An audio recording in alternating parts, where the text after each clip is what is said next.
Hanover girl and her duppy friend. When a little girl, let's call her Ashley, was in the 4th grade, she spent her afternoons playing in the bottom yard behind her grandmother's house in Hanover, Jamaica. At first, it was always just her playing, making up games to pass the time.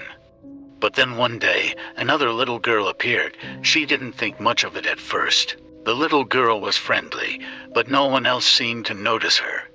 Ashley figured maybe it was all in her head, just a pretend friend to keep her company. But the girl was always there, waiting in the shadows, ready to play.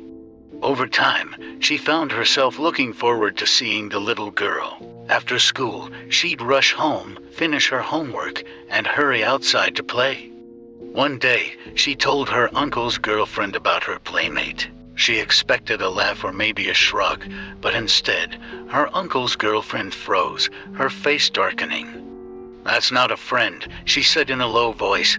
"That's a duppy." A shiver ran down Ashley's spine. A duppy, a spirit, a ghost. She'd heard the stories and the warnings. Suddenly, the little girl didn't seem so harmless anymore. Fear covered over her like a heavy blanket. The little duppy girl must have sensed Ashley's fear and started to take a little boy with her, claiming he was her brother.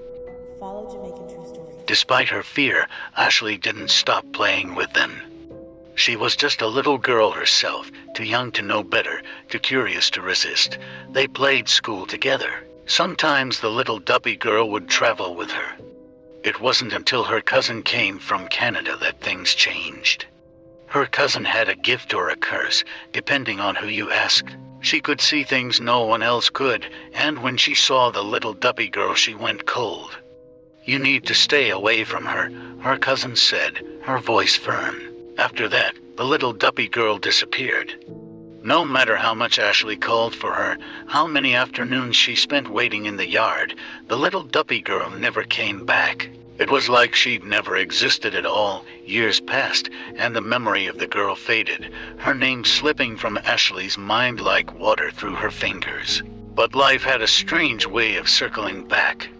When her mother built a house right where she first met the girl, the memories came rushing back. To Ashley, the little duppy girl has never been a threat, not really.